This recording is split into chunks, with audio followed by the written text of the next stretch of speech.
40 കേട്ടല്ലോ. കറണ്ട് പോയായിരുന്നു. ഇവിടെ ഞാൻ മാത്രമേ ഉള്ളൂ. അത് വേറെ ആരുമില്ല. എൻ്റെ വീടാണിത്. ഓക്കെ, എൻ്റെ വീടാണ്. ഇവരുടെ ടെക്നിക്സൊക്കെ ഒത്തിരി ഉണ്ട്. നമുക്ക് ഇവന്മാരുടെ ടെക്നിക്സ് ഒക്കെയാണെന്ന് വെച്ച് കഴിഞ്ഞാൽ എന്താണ്, കള്ള് കുടിക്കും, മയക്കുമരുന്നടിക്കും, പിന്നെ അങ്ങനെ ഒത്തിരി ഉണ്ട്. ഈ രാജമ്മയെന്ന് പറഞ്ഞവൾ ഇങ്ങനെ ഒത്തിരി പേർക്ക് ഇങ്ങനെ കഥയുണ്ടാക്കിയതാണ്. അവളുടെ രവീന്ദ്രൻ എന്ന് പറയുന്ന അവളുടെ ഒരു ഭർത്താവിൻ്റെ ഒരു അനിയനുണ്ടായിരുന്നു. അനിയൻ്റെ ഒരു മോനുണ്ട്, ഷിക്കുലാൽ എന്ന് പറയുന്നവൻ. അവനിങ്ങനെ കുറേ പെത്തടീനടിക്കും, കള്ളു കുടിക്കും, അങ്ങനെയാണ് ഇങ്ങനെയാണ് ഒത്തിരി കഥകളൊക്കെ ഉണ്ടാക്കി കാശൊക്കെ വാങ്ങിച്ചത്. ഇങ്ങനെ കുറേ കാശൊക്കെ വാങ്ങിക്കാൻ ഇവൾ നല്ല മിടുക്കിയ. അവളിങ്ങനെ നടക്കുക. ഇന്നലെ ഞാൻ ട്രഷറി ചെന്നപ്പം VK രത്നമ്മ എന്ന് പറഞ്ഞ എൻ്റെ അമ്മയുടെ ചെക്ക് വാങ്ങിക്കാൻ പോയതാണ്. ചെക്ക് തീർന്നാണ്. അപ്പം ചെക്ക് വാങ്ങിക്കാൻ പോയി. അപ്പോൾ എല്ലാം സൈൻ ചെയ്ത് തന്നിട്ടാണ് പോയത്. അപ്പോൾ അവിടെ ചെന്നപ്പം OTP വരേണ്ട നമ്പർ രാജമ്മയുടെ കിടക്കുന്നു, 9107 ലാസ്റ്റ്. അപ്പം ഇതേത് നമ്പർ? അപ്പോഴാണ് അപ്പോൾ എനിക്കറിയാം 7 ഇവളുടെ അങ്ങനെ നമ്പർ എഴുതി തരാൻ പറഞ്ഞു. ഞാൻ എഴുതി വാങ്ങിച്ചിട്ടുണ്ട്. അപ്പോൾ OTP ഈ ട്രഷറിയിലെ കായംകുളം ട്രഷറി എന്നുള്ള കാര്യങ്ങളുടെയൊക്കെ ഒഫീഷ്യൽ കാര്യങ്ങളുടെയൊക്കെ OTP ചെല്ലുന്നത് രാജമ്മയുടെ ഫോണിൽ. ഇവളാരാ അങ്ങനെ രാജമ്മ എന്ന് പറയുന്നവളാരാ? രത്നമ്മയുടെ ഒഫീഷ്യൽ കാര്യങ്ങൾക്ക് OTP കൊടുക്കാൻ, അവിടെ നമ്പർ കൊടുക്കാൻ. ഇവിടെ വലിയ കള്ളികളാണ് ഇവിടെ. ഒരു രാജേഷ് എന്ന് പറയുന്നൊരു കള്ളം വരുമായിരുന്നു, ലീലയുടെ മോൻ. അവനായിരുന്നു ഇവിടെ എല്ലാം ഫില്ല് ചെയ്യുന്നതെല്ലാം. അവൻ കുറേ ഫില്ല് ചെയ്തിട്ടുണ്ടായിരുന്നു ഇവിടെ. അവൻ ഇവിടെ വന്ന് ഫില്ല് ചെയ്ത് വെച്ചാൽ ഇവളുടെ OTP നമ്പരും ഇവളുടെ OTP പറഞ്ഞ നമ്പരൊക്കെ ഈ രാജമ്മ എന്ന് പറയുന്ന കള്ളിയുടെ എല്ലാം വെച്ച് കൊടുത്ത് വിട്ടിരിക്കുക. ഇവനും ഇവളും എല്ലാം വലിയ കള്ളികളാണ്, വലിയ ഗൂഢസംഘമാണ് ഇവൾ രാജമ്മ എന്ന് പറയുന്നത്. ഈ വലിയത്തെ ബാക്കിയുള്ളവരുടെ പ്രതിനിധിയായിട്ട് നടക്കുക, ഇങ്ങനെ പ്രതിനിധി കള്ളി. ഭർത്താവിനെയും മോളെയൊക്കെ കൊന്നേച്ച് നടക്കുക. ഇപ്പോൾ എവിടെയാണെന്ന് അറിയത്തില്ല. ഇവിടെ ഫോണെല്ലാം സ്വിച്ച് ഓഫ്.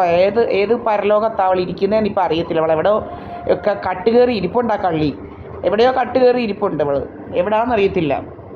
അപ്പോൾ അവർ നമുക്ക് എഴുതി തന്നിട്ടുണ്ട്, തെളിവെടുത്തിട്ടുണ്ട്. ഇവളാരാ ഇങ്ങനെ? ഇവളാരുടെ രക്ഷകർത്താവാൻ? ഇവളാരാ? രാജമ്മ എന്ന് പറയുന്ന ഇവളാരാ മറ്റുള്ളവരുടെ രക്ഷകർത്താവാൻ? നീ ആരാടി? ഞാൻ ചോദിക്കുക ഇവളോട്. ഇവൾ രക്ഷകർത്താവാൻ ആരാ? നമ്മുടെ ഒഫീഷ്യൽ കാര്യങ്ങളുടെ, ഒരാളുടെ ഒഫീഷ്യൽ കാര്യങ്ങളുടെ, നമ്മുടെ ഒഫീഷ്യൽ കാര്യങ്ങളുടെ OTP നമ്മുടെ ഫോൺ നമ്പറിലല്ലേ വരേണ്ടത്? ഇവളുടേത് VK രത്നമ്മയുടെ ഒഫീഷ്യൽ കാര്യങ്ങളുടെ OTP ചെല്ലുന്നത് ഈ രാജമ്മയുടെ ഫോണിലോട്ടെന്ന് തോന്നിയവാസമല്ലയോ? എന്തോ ആകുമെന്ന്. രാജമ്മ ഇവിടെ കയറി കുറേ പരിച്ചവൾ ഇവിടുന്ന് ചാടിച്ചതാണ് ഞാൻ. രാജമ്മ എന്ന് പറയുന്ന കള്ളിയെ, മുതുകള്ളി. ഇതുപോലൊരു മുതുകള്ളിയില്ല. അവൾ 2.5 പവൻ്റെ മാലയാണ് മോട്ടിച്ചുകൊണ്ട് പോയതെന്നാണ് പറയുന്നത്. 2.5 പവൻ്റെ മാല രത്നമ്മയുടേത് മോട്ടിച്ചുകൊണ്ട് പോയ കള്ളി, മുതുകള്ളിയാണ് ഇവൾ. ഇതുപോലൊരു കള്ളിയില്ല. അവിടെ തൊഴിലൊക്കെ കാണുമായിരുന്നു. ഭ്രാന്ത് മൂത്ത അവിടെ തൊഴിൽ എങ്ങാണ്ട്. മുതുകള്ളി അങ്ങ് തൊഴുക. എന്തോ നീ മറ്റുള്ളവരെ കൊല്ലാൻ തൊഴുവായിരുന്നോടി? നിനക്ക് എന്തുവായിരുന്നടി? നിനക്ക് ഭ്രാന്തി എവിടെയോ നടക്കുക ചാക്കുകെട്ടുമായിട്ട്. കുറേ 250 ചാക്കുകെട്ടുണ്ടായിരുന്നു നമുക്ക്. 250 ചാക്കുകെട്ടുമായിട്ടായിരുന്നു ആ ഭ്രാന്തി നടക്കുന്നത്. കുടുംബത്ത് കയറ്റാൻ കൊള്ളാത്ത വേശ്യ പണിയും ചെയ്ത് നടക്കുന്ന നടക്കുക മുതുവേശ്യ. മറ്റുള്ളവരെ ഇതാക്കാൻ വേണ്ടി നടക്കുകയായിരുന്നു. മറ്റുള്ളവരെ കൊന്നു തിന്നുന്ന ഇവള് ഈ പ്രീതായുസ് പണിക്കർ ഒരേ സ്വഭാവമാണ്. ഇവളിങ്ങനെ നടക്കുക വല്യത്തെ മുതുവേശ്യങ്ങാണ്ട്. അപ്പോൾ നമ്മൾ ചാടിച്ച് ഇവള് കയറിയൊരു കുളിമുറി കാണണമായിരുന്നു. രത്നമ്മ VK പോയപ്പോൾ ഞാനെല്ലാം തേച്ച് കഴുകി കറുത്ത് കാരി പിടിപ്പിച്ചിട്ടിരിക്കുകയായിരുന്നു. രണ്ടും കൂടെ വലിയ വൃത്തിക്കാരികളാണെന്നാണ് പറയുന്നത്. 2 കല്ലുമെല്ലാം പിടിച്ച് വെച്ച് ഇരിക്കുമായിരുന്നു ഇവള് രാജമ്മ. കെട്ട കേടുമ്പ് വന്ന് കയറിയതാ കുടുംബത്തെങ്ങാണ്ട്. കെട്ട കേടുമ്പെങ്ങാണ്ട് കെട്ടത് ജന്തു ജനിച്ച നേരത്തുണ്ടായ കെട്ട കേടുമ്പെങ്ങാണ്ട്.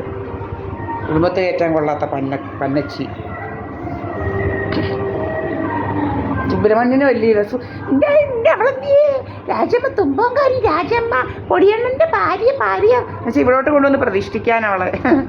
നിൻ്റെ വീട്ടിലോട്ട് കൊണ്ട് പ്രതിഷ്ഠിക്കടാ അവളെ. എനിക്കിവിടെ ആവശ്യമില്ല. ഇതെൻ്റെ അച്ഛനുണ്ടാക്കി വീടാ. അവിടെ അപ്പനൊന്നും ഉണ്ടാക്കിയതല്ല ഇത്. മനസ്സിലായില്ലയോ? വല്യത്ത് കൃഷ്ണൻ ഉണ്ടാക്കിയതല്ല ഇത് സഹദേവപ്പണിക്കരുണ്ടാക്കിയതാണ് അവളിവിടെ പ്രതിഷ്ഠിക്കാൻ. സഹദേവപ്പണിക്ക് രത്നമ്മയാണ് കല്യാണം കഴിച്ചത്, അല്ലാതെ രാജമ്മയല്ല. അവൾ വന്ന് കയറി എല്ലാവരെയും OTP ഒക്കെ വെച്ച് നടക്കുക കള്ളി. എല്ലാവരുടെയും രക്ഷകർത്താവണം രാജമ്മ കള്ളിക്ക്. കാശടിക്കാൻ ഇങ്ങനെ നടക്കുക അവിടെ. രാവിലെ ഞാൻ പണ്ട് എറണാകുളത്ത് പോകുമ്പോൾ എണീക്കും. എൻ്റെ പാലിനകത്തൊക്കെ ഏതാണ്ടെല്ലാം കലക്കി തരാൻ. ഇവിടെ ചാക്കുകെട്ടിനകത്തൊക്കെ ഒത്തിരി കെമിക്കലൊക്കെ പൂത്തി വെച്ചോണ്ടാണ് ഇവൾ നടക്കുന്നത്. പൂത്തി വെച്ചോണ്ടാണ് ഇവൾ കുറേ നടക്കുന്നത്. കെമിക്കലും ഒക്കെ രത്നമ്മയുടെ കയ്യിലും ഉണ്ട് അങ്ങനത്തെ കെമിക്കലൊക്കെ. രത്നമ്മയുടെ കയ്യിലും ഉണ്ട്. ഇനിയിപ്പം വരുമ്പം നോക്കണം ഇവള് എന്ത് കിഴിക്കെട്ടുമായിട്ടാണ് വരുന്നതെന്നുള്ളത്. ഇനി രത്നമ്മയുടെ കയ്യിലും കിഴിക്കെട്ട് പ്രീതയെന്ന് പറയുന്ന നമ്പർ 1 കുടിലയുടെ അടുത്തു നിന്നാണ് വരുന്നത്. കിഴിക്കെട്ടിനകത്ത് വല്ലതൊക്കെ ഉണ്ടോ ഇതുപോലുള്ളത്. പണ്ട് ഇതുപോലെ എന്തുവാ രത്നമ്മ വന്ന് പാത്തൊരു ഒരു കുപ്പി ഡീസലും ഒരു കുപ്പി ഫ്ലോർ കഴുകുന്നതും പാത്ത് കൊണ്ടുവന്നു എന്ന് വെച്ച് കഴിഞ്ഞാൽ ഇതെല്ലാം നമ്മുടെ മണ്ടയ്ക്കോട്ട് അടിക്കാൻ. അപ്പോൾ ഇതിരിക്കുന്നതുകൊണ്ടാണ് ഈ ഡീസൽ മണം വരുന്നത് എന്നൊക്കെയുള്ള ഇത് വരുത്താൻ വേണ്ടി. മനസ്സിലായില്ലേ? ഇങ്ങനെയൊക്കെയാണ് പല പല പരിപാടികൾ മാറുന്നത്. ഇന്നലെ സോമച്ചാർ ഒരു കുപ്പി വെളുത്ത ഈ DDT വലിയ കൂടിയ DDT കൊണ്ടുപോയി നമ്മുടെ മണ്ടയ്ക്കോട്ട് അടിക്കുന്ന പോലെ. ഇയാൾ പടിഞ്ഞാട്ട് പോകുന്നുണ്ട്, ഇയാളുടെ കയ്യിലൊരു വെളുത്ത കുപ്പി ഇരിക്കുന്നത് നമ്മൾ കണ്ട്. കുറച്ച് കഴിഞ്ഞപ്പോൾ നമ്മുടെ മണ്ടയ്ക്കോട്ട് DDT ഇത് വരുന്നത്. പക്ഷെ നമ്മുടെ സ്കിന്നെല്ലാം പൊള്ളിക്കാനായിട്ട് രാവിലെ അങ്ങ് തുടങ്ങും. ഇനിയിപ്പോൾ ലേസർ അടിയെല്ലാമായിട്ട് നമ്മുടെ എല്ലാം ഇരിപ്പുണ്ട്. ഈ DDT ഇങ്ങനെ പറന്ന് വരുന്നതും പിന്നെ പുക പറന്ന് വരുന്നതിൻ്റെ എല്ലാ CCTVയിലെ എല്ലാ ദൃശ്യങ്ങളും നമ്മുടെ കയ്യിൽ ഇരിപ്പുണ്ട്. അമ്മരെങ്ങനെ അടിക്കുന്നതെന്നുള്ളതിൻ്റെയൊക്കെ. അപ്പം കോടതി കൊടുക്കുക ഇതല്ല എങ്ങനെ അടിക്കുന്നതെന്ന് അവർ കാണട്ടെ.